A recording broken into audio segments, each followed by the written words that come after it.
오늘의 주요 뉴스입니다. 전북 지역에서 이틀 사이 코로나19 확진자 94명이 추가로 발생했습니다. 11개 시군에서 확진자가 나오는 등 산발적인 집단 감염이 이어지고 있습니다. 남원시가 코로나19 상생 국민지원금을 모든 시민에게 지급합니다. 남원시는 정부 지원 대상에서 제외된 5,100여 명을 위해 12억 원을 긴급 편성했습니다. 동료 여성 의원을 성추행한 혐의로 재판에 넘겨진 정읍시 의원에게 유죄가 확정됐습니다. 3심 결과가 나오기까지 해당 의원의 자리를 보존해줬던 시의회에도 비난이 일고 있습니다. 전북 어린이 보호구역에서 발생한 속도 위반 단속 건수가 하루 평균 176건에 이르는 것으로 나타났습니다. 지난해 전북에서 발생한 어린이 보호구역 내 속도 위반 건수는 6만 4천여 건입니다.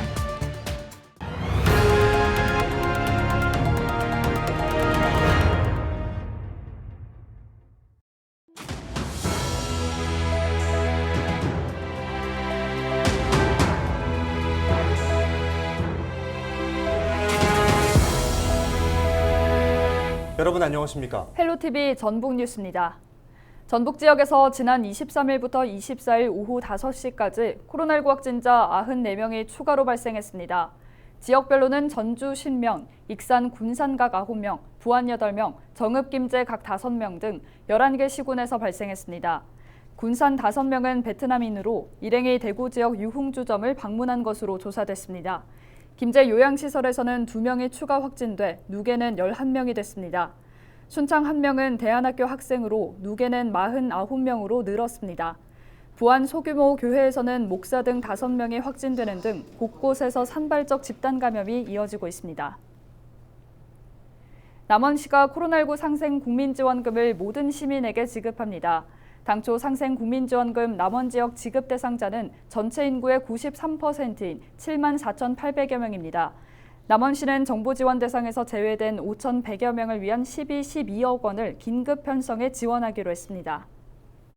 전 시민을 대상으로 한 코로나19 상생 국민지원금 지급 결정이 시민들의 생활 안정과 위축된 지역 경제에 도움이 되길 기대합니다. 동료 여성 의원을 성추행한 혐의로 재판에 넘겨진 정읍시 의원이 유죄가 확정돼 의원직을 잃게 됐다는 소식 전해드렸었는데요. 취재진과 만난 해당 의원은 부덕의 소치라면서도 여전히 재판 결과에 유감을 표시했습니다. 3심 결과가 나오기까지 해당 의원의 자리를 보전해줬던 시의회에서도 비난의 화살이 향하고 있습니다. 정명기 기자입니다. 케이크를 들고 있는 여성 의원에게 생일을 맞은 한 남성 의원이 다가섭니다. 그러더니 두 팔을 벌려 껴안으려 합니다. 동료 여성 의원은 잔걸음으로 몸을 피합니다. 몸에 터치도 없는데 이게 성추행입니까? 당신이 정황상 성추행이라면서요. 정황상이란 게 어디 있어요? 증거도 없이. 대법원은 동료 의원을 성추행한 혐의로 해당 의원의 징역형을 최근 확정했습니다. 의원직을 잃게 된 A씨는 자신의 부덕의 소치라며 지지자들에게 죄송하다고 말했습니다. 하지만 재판 결과에 대해선 유감을 나타냈습니다. 정황상 정황주의로 그렇게 갔다면 아니 사실주의로 가야지. 어떻게 정황주의로 가냐 이거예요. 이로 인해 정읍 지역 4개 읍면 주민들은 대변자를 잃게 됐습니다. 남은 임기가 채 1년도 남지 않았기 때문에 보궐선거는 치러지지 않습니다. 자치장이 아니고 의원이고요. 기간도 1년 미만이고 해가지고 재산은 안 잃은 것으로 계산하고 있었습니다. 이번 3심 재판 결과가 나오기 6달 전 정읍시의회는 1심에서 징역 6개월에 집행유예 2년을 선고받은 해당 의원에 대한 제명안을 부결시켰습니다. 제적의원의 3분의 2, 즉 찬성이 12표를 넘기면 제명인데 찬성이 9표에 불과했고 5명은 기권표를 던졌기 때문입니다. 사건이 일어난 지 1년 반 만에 겨우 상정된 제명안을 부결 처리했던 정읍시의회. 비난의 화살이 거세지는 이유입니다. 대법원까지 갈 때까지 인정하지 않고 사과하지 않았다는 것이 가장 큰 잘못이죠. 그리고 순전히 그 사람 한 명의 결정이라고는 생각하지 않아요. 그런 결정을 할 수 있도록 정읍시의회에서 끊임없이 그 사람을 저는 아주 적극적으로 도와줬다고 생각을 합니다. 뇌물수수 의혹부터 부동산 투기 의혹, 해외 연수 도중 성매매 의혹까지 논란이 끊이지 않는 정읍시의회. 내년 지방선거 표심에 어떻게 작용할지 주목됩니다. 헬로티비 뉴스 정명규입니다. 지난해 전북 어린이 보호구역에서 발생한 속도 위반 단속 건수가 하루 평균 176건에 이르는 것으로 나타났습니다. 경찰청 자료를 보면 지난해 전북에서 발생한 어린이 보호구역 내 속도 위반 건수는 6만 4천여 건으로 과태료 47억여 원이 부과됐습니다. 연도별 속도 위반 단속 건수는 2018년 2만 8천여 건, 2019년에는 3만 8천여 건으로 해마다 증가하고 있습니다. 단속 건수가 증가한 이유는 어린이 보호구역에 무인 단속 장비가 늘었기 때문으로 분석됐습니다. 국민연금이 최근 5년간 잘못 지급한 액수가 500억 원이 넘는 것으로 나타났습니다. 국회 보건복지위원회 무소속 이용호 의원은 지난 2017년부터 올해 6월 말까지 국민연금 과호급금은 506억여 원에 달한다고 밝혔습니다. 이 가운데 아직까지 52억 8천여만 원은 징수하지 못한 것으로 파악됐습니다. 또한 국민연금 징수권 소멸시 후인 3년이 지나 돌려받지 못하는 금액은 5억 8천만 원으로 집계됐습니다.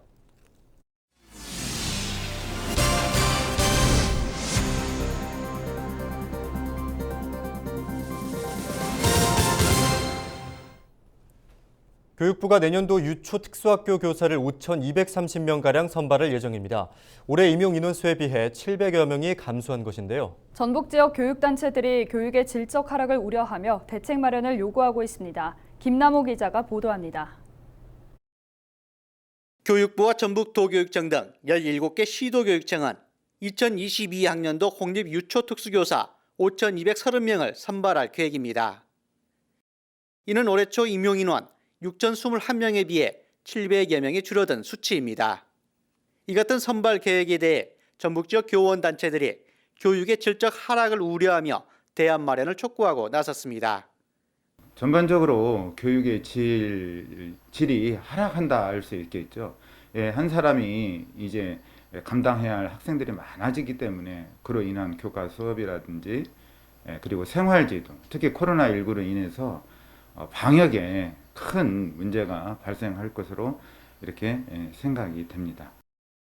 올해 전북 지역 고교 3학년 학생 수는 17,475명으로 지난해와 비교해 411명이 감소했습니다.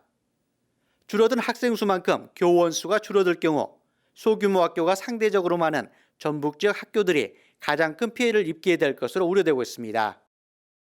전라북도 같은 경우는 소인수 학교가 많기 때문에 교육부의 교사 1인당 학생 수를 기준으로 하는 방법을 탈피해서 학급당 학생 수, 그리고 고교 학점제 도입 등 다양한 방법을 같이 활용해서 정원 배정을 할 수 있도록 저희들이 교육부에 적극 건의하고 최선 노력을 다할 생각입니다. 출산율 감소에 따라 다른 지역도 재학생 수는 감소했지만 전북 지역 학생 수 감소 수가 가장 큰 상황.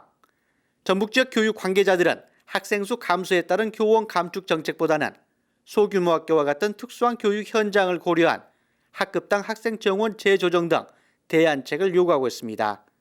헬로티비 뉴스 김나호입니다. 김민영 전 정읍산림조합장이 더불어민주당 중앙당 정책위원회 부의장에 임명됐습니다. 정책위원회는 당의 정책을 입안하고 심의하는 집행기관으로 정부의 국정과제를 추진하고 정책을 심의합니다. 또 국회에 제출되는 의안 심의와 당정 간 협의 사항을 검토하고 대안을 제시하는 권한을 갖습니다. 김 부의장은 정읍산림조합 사선조합장과 산림조합 중앙회 비상임이사, 정읍구절초 축제 추진위원장을 역임했습니다. 임실군이 집중호우와 태풍 피해 대비를 위한 재해 예방 사업을 추진합니다. 임실군은 하천 침수와 범람 우려가 있는 15개 지구에 980억 원을 투입하는 풍수해 생활권 종합정비 사업을 시행합니다. 세부적으로 살펴보면 임실호수, 풍수해 생활권 종합정비 2개 지구 860억 원, 재해 위험 개선 지구 정비 2개 지구 34억 원 등입니다. 전북도가 전국 최초로 토하 양식 기술을 개발해 미래 먹거리 산업으로 육성합니다. 전북수산기술연구소는 해양수산부의 토하 연구 신규 사업에 선정돼 1억 2천만 원을 들여 토하 양식 기술을 보급할 계획입니다. 전북도는 토하가 다양한 음식의 부재료로 활용이 가능해 시장 수요를 늘리고 각종 가공식품에 쓰일 것으로 기대했습니다. 전북 지역 내수면 양식 면적은 전국에서 가장 넓은 32%를 차지하고 있습니다. 순창군이 당뇨 환자를 대상으로 하는 당뇨 캠프를 열었습니다. 순창군은 한국당뇨협회와 함께 당뇨 환자를 위한 당뇨 캠프를 다음 달 5일까지 진행합니다. 올해는 코로나19 확산으로 현장 교육 대신 온라인을 통해 당뇨병의 기본 지식부터 극복 요령 등을 교육합니다. 또한 순창의 청정 농산물을 활용한 식단 관리법도 소개할 예정입니다. 당뇨 전문가의 최신 정보를 공유할 수 있을 뿐만 아니라 당뇨 극복 체험단까지 생생한 정보를 소통할 수 있어서 환우들에게 많은 도움이 될 것으로 생각됩니다. 임실군에 찾아가는 방문 한방진료가 지역민들로부터 호응을 얻고 있습니다. 임실군은 의료기관에 방문하기 어려운 만성질환자와 독거노인, 장애인 등을 대상으로 방문 한방진료 서비스를 제공하고 있습니다. 공중보건 한의사와 간호사, 물리치료사들이 팀을 구성해 한방진료를 진행해 주민들로부터 호평을 받고 있습니다. 60대 탈북 여성이 파주 통일대교 밑으로 월북을 시도하다가 경찰에 붙잡혔습니다. 6년 전 탈북한 이 여성은 남한 사람들이 탈북자를 너무 무시해 도저히 살 수 없었다고 말한 것으로 전해졌습니다. 네, 지난 10년간 30명가량의 북한 이탈 주민이 다시 북한으로 넘어갔다고 하는데요. 남한 사회에서 적응하기 어려운 점과 북한에 있는 가족에 대한 그리움이 가장 큰 동기로 분석됐습니다. 탈북자 3만 명 시대, 독재와 억압을 피해 내려온 그들이 잘 적응할 수 있도록 따뜻한 말 한마디와 시선이 필요한 것 같습니다. 저희는 항상 세터민들을 포함한 지역 주민 여러분 곁에 있겠습니다. 편안한 주말 보내시기 바랍니다. 감사합니다.